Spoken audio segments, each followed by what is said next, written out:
వి gold trusted gold buyers తాకట్టులో ఉన్న బంగారాన్ని విడిపించి ఈ రోజు ఉన్న మార్కెట్ ధరకే కొనబడును. మరిన్ని వివరాలకు సంప్రదించండి 7710 రాష్ట్ర వ్యాప్తంగా అంగన్వాడీలు ఆందోళన బాట చేపట్టారు. అలాగే ప్రధానంగా చూసుకుంటే గతంలో 44 రోజులైతే అప్పుడు ఆందోళన బాట చేపట్టినటువంటి పరిస్థితి ఉంది. ఈ నేపథ్యంలోనే తన కూటమి ప్రభుత్వం వస్తే తమకు ఇచ్చినటువంటి హామీలన్నీ కూడా నెరవేర్చలేదంటూ వీళ్ళంతా కూడా తాజాగా ఒక్కరోజు ఆందోళన బాట చేపట్టినటువంటి పరిస్థితి ఉంది.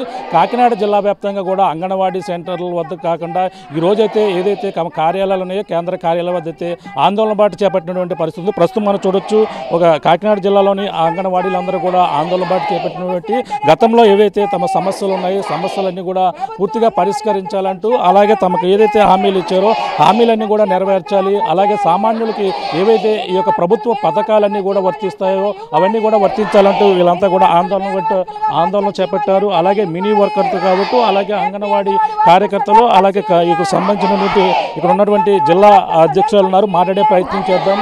చెప్పండి, మీ యొక్క సమస్యలు ఏ విధంగా చెప్పడం జరిగింది? గతంలో మీరు ఆందోళన బాట చేపట్టారు, అప్పుడు ఎటువంటి హామీలు ఇచ్చారు, ఇప్పుడు ఏ విధంగా మీరు ఆందోళన బాట చేపడుతున్నారు? గత ప్రభుత్వంలో 42 రోజులు సుదీర్ఘంగా పోరాటం చేసిన సందర్భంలో మినిట్స్ కాపీ ఒకటి ఆ గత ప్రభుత్వం విడుదల చేసిందండి. ఆ మినిట్స్ కాపీని కూటమి ప్రభుత్వం అధికారంలోకి వచ్చిన వెంటనే మేము అమలు చేస్తాము, మీ సమస్యలు వెంటనే పరిష్కరిస్తాము, ఈ వేతనాలు మీకు పెంచుతామని చెప్పారు. ఎప్పటికీ కూడా 10 నెలలు కావస్తుంది కానీ కూటమి ప్రభుత్వం నిమ్మక నీరెత్తినటువంటి అంగన్వాడీ సమస్యల్ని పక్కకు పెట్టేసిందండి. ఇప్పుడు అంగన్వాడీ సమస్యలు పరిష్కరించలేని సందర్భంగానే మేము దపదపాలుగా ఈ రాష్ట్ర వ్యాప్త పిలుపు మేరకు ఈరోజు ప్రాజెక్ట్ ఆఫీసుల ద్వారా ధర్నా చేయడం జరుగుతుంది. సమస్యలు పరిష్కరించలేకపోతే ప్రభుత్వం మా పోరాటాన్ని దపదపాలుగా ఉధృతం చేస్తామని మేము ఈ సందర్భంగా డిమాండ్ చేస్తున్నామండి. గతంలో ఎటువంటి సమస్యలు ఎదుర్కొన్నారు? ఇప్పుడు తాజాగా కూటమి ప్రభుత్వం వచ్చింది, సమస్యలు ఏమాత్రం ఒకటి అంశాన్ని మీకు ఎదుర్కొన్నారు, తీర్చే దిశగా వెళ్తారు? మేము గత ప్రభుత్వంలో మినిట్స్ కాపీ మేము ఏ సమస్యలు అయితే మేము గత గవర్నమెంట్ని అడిగామో మినిట్స్ కాపీ ఒక 6 డిమాండ్స్ మీద మినిట్స్ కాపీ విడుదల చేసిందండి. కానీ ఈ కూటమి ప్రభుత్వం వచ్చాక అంగన్వాడీలకు మట్టి ఖర్చు నిమిత్తం గత ప్రభుత్వం 20 ఏళ్ళు మినిట్స్ కాపీలో అమలు చేస్తే ఈ ప్రభుత్వం వచ్చి 5,000 కుదించి 15,000 చేసింది. ఇది చాలా బాధాకరమైన విషయం అండి. ఇది 15,000కే ఇవ్వడం జరిగింది జీవో ఇచ్చారు. కానీ రాష్ట్ర వ్యాప్తంగా అనేక మంది వర్కర్స్ మరణించడం జరుగుతుంది. కానీ ఇప్పటికి కూడా ఎవరికి కూడా ఇంకా మేము ఆ అమౌంట్ అంటూ తీసుకోలేదండి. అంటే ఈరోజు ఒకరోజు దీక్ష ఎక్కడెక్కడ చేపడుతున్నారు? మొత్తం జిల్లా వ్యాప్తంగా ఎక్కడెక్కడ కొనసాగుతుంది మీ ఆందోళనలో? ఈరోజు రాష్ట్ర వ్యాప్తంగా అన్ని ప్రాజెక్టు ఆఫీసుల దగ్గర మా పోరాటం ఈవేళ కొనసాగుతుందండి. ఈ పోరాట సందర్భంగా ప్రభుత్వం ఏదైనా మా సమస్యను పరిష్కరించడానికి ముందుకు వస్తే రాబో రోజుల్లో బడ్జెట్ సమావేశాలు ఉన్న సందర్భంగా మా సమస్యలు ఏమైనా చర్చకు తీసుకొస్తే మేము ఇంతటితో మా ఉద్రిక్త మా పోరాటం ఆపుతామండి. లేని పక్షంలో మా పోరాటాలని దప్పదప్పాలుగా మేము తీసుకుని వెళ్తాం ముందుకు. ప్రధానమైన డిమాండ్ ఏంటంటే ఇప్పుడు ఎంత జీతం మీకు ఇస్తున్నారు, మీకు ఎంత జీతం కావాలని డిమాండ్ చేస్తున్నారు మీరు? మాకు ఇప్పుడు 11,500 జీతం ఇస్తున్నారండి. కనీస వేతనం 26,000 ఇవ్వాలని మేము పెరుగుతున్న ధరలు అనుగుణంగా మాకు వేతనాలు పెంచమని అడుగుతున్నామండి. కానీ ప్రభుత్వం గౌరవ వేతనం ఇస్తుంది కానీ కనీస వేతనం అమలు చేయట్లేదు. మాకు కనీస వేతనం 26,000 రూపాయలు ఇవ్వాలని మేము కోరడం జరుగుతుందండి. అంటే గత వైసీపీ ప్రభుత్వంలో పథకాలు ఏమి కూడా అమలు కావడం లేదని చెప్పడం జరిగింది. ఇప్పుడు కూడా అటువంటి దిశగా మీకు ఏమైనా అమలు అవుతున్నాయా పథకాలు ఏమైనా కూడా? గత ప్రభుత్వము ఏ బాట అయితే పట్టిందో అంగన్వాడీల పట్ల ఈ కూటమి ప్రభుత్వం కూడా అదే బాటలో నడుస్తుందండి. ఏ పథకం కూడా అంగన్వాడీలకి అమలు అవ్వలేదండి. ఉచిత గ్యాస్ ఇస్తున్నారు, అది కూడా వస్తుందా మీకు? అమలు అవుతుందా? లేదండి, ఉచిత గ్యాస్ కూడా ప్రజలకు ఇస్తున్నారు కానీ అంగన్వాడీ సెంటర్లకు ఇవ్వట్లేదండి. ఇంకొక విషయం అండి, అంగన్వాడీ వర్కర్స్ ఆధార్ కార్డు మీద స్కూల్కి గ్యాస్ సిలిండర్ సరఫరా చేసిందని గవర్నమెంట్. ఆ గ్యాస్ సిలిండర్ అంగన్వాడీ వర్కర్ పేరు మీద ఉందని అంగన్వాడీ వర్కర్ కూడా గ్యాస్ సిలిండర్ రావట్లేదండి. ఇప్పుడు స్కూల్కి రావట్లేదు, ఇంటికి రావట్లేదండి. ఇప్పుడు దేనికి కూడా అర్హురాలు కదండి అంగన్వాడీ వర్కర్ కానీ హెల్పర్ కానీ గ్యాస్ సిలిండర్. ప్రభుత్వ పథకాలకి దేనికి కూడా అర్హత లేదండి అంగన్వాడీ వర్కర్కి హెల్పర్ కూడా. కాకినాడ జిల్లాలో ఇప్పుడు ఎన్ని కేంద్రాల వద్ద ఆందోళన చేపట్టారంటే మీ ఆధ్వర్యంలో, మీ జిల్లా అధ్యక్షురాలుగా మీ ఆధ్వర్యంలో ఎన్ని జరుగుతున్నాయి, ఎన్ని చోట్ల జరుగుతున్నాయి? కాకినాడ జిల్లాలో మొత్తం 4,000 అంగన్వాడీ సెంటర్లు ఉన్నాయండి. 9 ప్రాజెక్టులు ఉన్నాయి.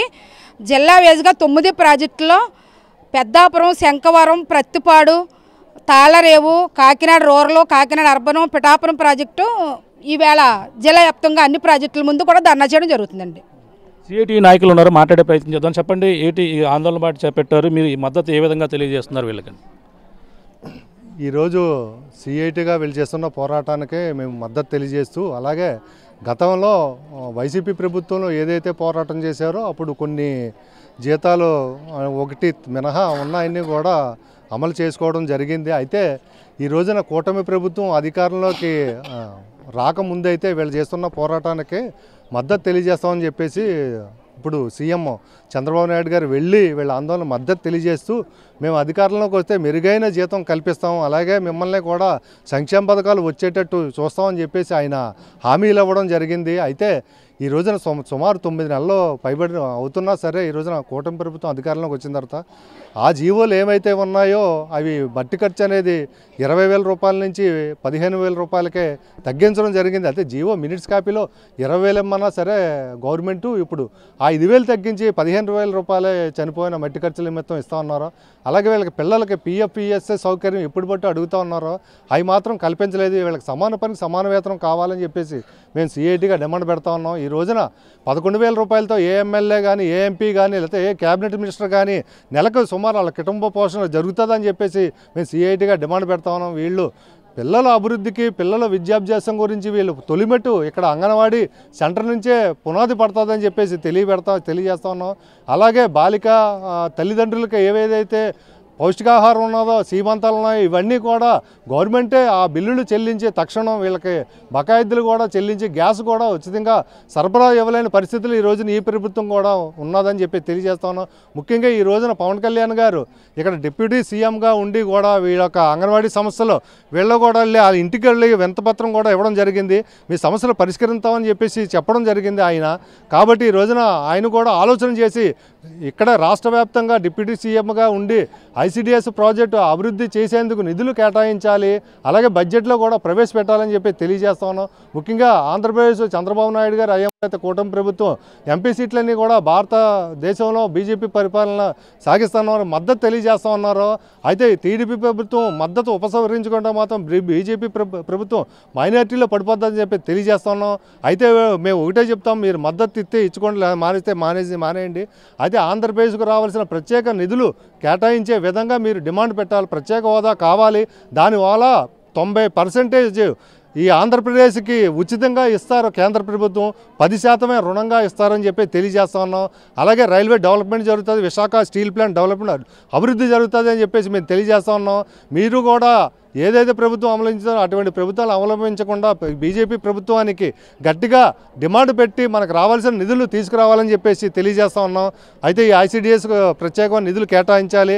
5,000 కోట్ల రూపాయల భారం తగ్గించారు లాస్ట్ బడ్జెట్ కంటేనే, అది వెంటనే మెరుగుపరచాలని చెప్పేసి తెలియజేస్తా ఉన్నాం. ఆంధ్రప్రదేశ్ గవర్నమెంట్ మోడర్న్ అంగన్వాడీలుగా తీర్చిదిద్దాం, 109 అంగన్వాడీలను దత్తత తీసుకుంటా అని చెప్పేసి ఏదైతే ఈ యొక్క అపోలో వైస్ చైర్మన్ ఎవరైతేనో ఉపవాసన చెప్పడం జరిగింది. అంటే అది కూడా పవన్ కళ్యాణ్ నియోజకవర్గం నుంచి ప్రారంభిస్తున్నారు. ఈ పరిణామం ఎలా చూడాలంట? అయితే మేము ఒకటే చెప్తాను, ఎవరైతే దత్తత తీసుకుంటారో అని అంటున్నారో అయితే ఒకటి ఈ దత్తత తీసుకునేది ఎవరు ఆధీనంలో ఉంచుతారని చెప్పేసి మేము అడుగుతా ఉన్నాం. అభివృద్ధి చేయడానికి అనేది ఎవరు కూడా CIT కూడా వ్యతిరేకం కాదు, అభివృద్ధి జరగాలి. అయితే రాష్ట్రంలో ఎన్నైతే అంగన్వాడీ సెంటర్లు ఉన్నాయో ప్రభుత్వం ఆధీనంలోంచే మీరు దత్తత తీసుకోండి అని చెప్పేసి ప్రభుత్వం దానికి పర్యవేక్షణ ఉండాలని చెప్పేసి తెలియజేస్తూ ఉన్నాం. అలాగే అంగన్వాడీ మెయిన్ లీడర్లతో మాట్లాడాలని చెప్పేసి మాట్లాడి దాన్ని బట్టి కార్యాచరణ తీసుకోవాలని చెప్పేసి మేము తెలియజేస్తూ ఉన్నాం. చూస్తున్నా ఇది పరిస్థితి. ఈ రోజైతే ఆందోళన బాట చేపట్టారు అంగన్వాడీలు అందరూ కూడా. మొత్తం అన్ని కేంద్రాలు ఏదైతే ఉన్నాయో అక్కడ ఆఫీసుల వద్ద అయితే ఆందోళన చేపడుతున్నటువంటి పరిస్థితి ఉంది. వాళ్ళకి హామీలు అమలు దిశగా కూటమి ప్రభుత్వం ప్రయత్నించాలి. అలాగే ఎన్నికల ముందు ఇచ్చినటువంటి వాగ్దానాలు ఏంటనే మినిట్ బుక్స్లో ఇచ్చినటువంటి ప్రకారంగా కూడా అమలు చేస్తేనే మొత్తం అందరూ కూడా ఆందోళనలు అయితే నిర్వహించేది ఉంటుంది. అలాగే ప్రధానంగా 9 నెలలు వచ్చినా సరే ఇప్పటికీ ఎటువంటి హామీ కూడా నెరవేర్చలేదు. అలాగే ప్రభుత్వ పథకాలన్నీ కూడా ఇటువంటి అంగన్వాడీ కార్యకర్తకి వర్కర్స్ కూడా ఎవరికి కూడా వర్తించడం లేదు. అవన్నీ కూడా హామీలు అమలు దిశగా కూటమి ప్రభుత్వం అంతా కూడా ముందుకు వెళ్ళాలంటూ హామీల అమలుకే కృషి చేయాలి, జీతాలు పెంచాలంటూ ఆందోళన ఈ రోజు ఆందోళన చేపట్టినటువంటి పరిస్థితి కాకినాడ జిల్లా వ్యాప్తంగా కనపడుతుందని చెప్పాలి. ఇది ఇక్కడ ఉన్న తాజా పరిస్థితి. కెమెరామెన్ సతీష్తో ప్రకాష్, RTV కాకినాడ నుంచి. మరిన్ని వీడియోస్ కోసం ఛానల్ ని సబ్స్క్రైబ్ చేయండి. లేటెస్ట్ అప్డేట్స్ కోసం వాట్సాప్ ఛానల్ ని ఫాలో అవ్వండి. ఆ లింక్ డిస్క్రిప్షన్ లో ఉంది.